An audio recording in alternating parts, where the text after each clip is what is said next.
So for me, whenever I do my first initial sketches, literally anything goes. I throw any shape on on a paper and I just see what can come out of it. You start with one little rough sketch and you just move forward and move forward. My newest love, and I know Dan, I got to convince you to do this.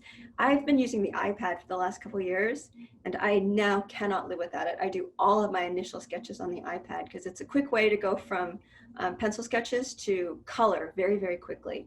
And once it's on the iPad, there's something about it where it's not like a paper where you feel like it's a bit precious and you want to keep it. With an iPad, I have no problems throwing something away and starting over again. So I love the fact that you can get rid of things and nothing is precious on an iPad. And it means that whatever character designs you have, you get it to a point where you think, oh, okay, I really like the way this character is looking.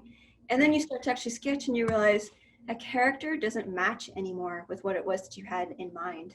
So this was what the bear was supposed to look like.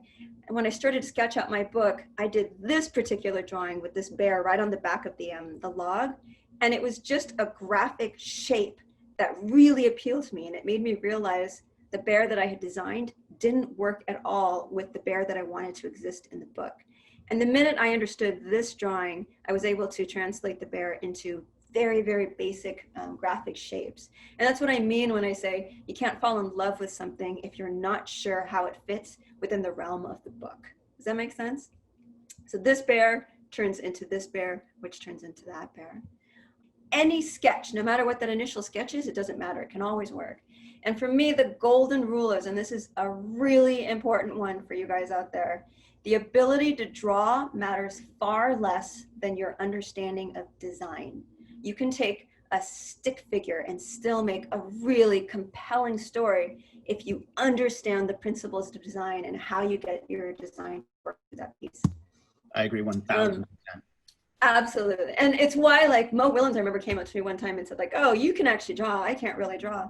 And I remember looking at him thinking, you're insane. Like, you can design like crazy and you understand the design of the page. And that's what you can literally take a circle, add 2 dots to it and make a really compelling book because you understand the concept of design. Well, you know what? Even with really, really simple drawings or simple styles, you can still force your eye through a composition. Never think that just because your style is simple, that it means that you can't use design to force your eye through. All of these images are done completely different styles, but they all force your eye through in a particular direction.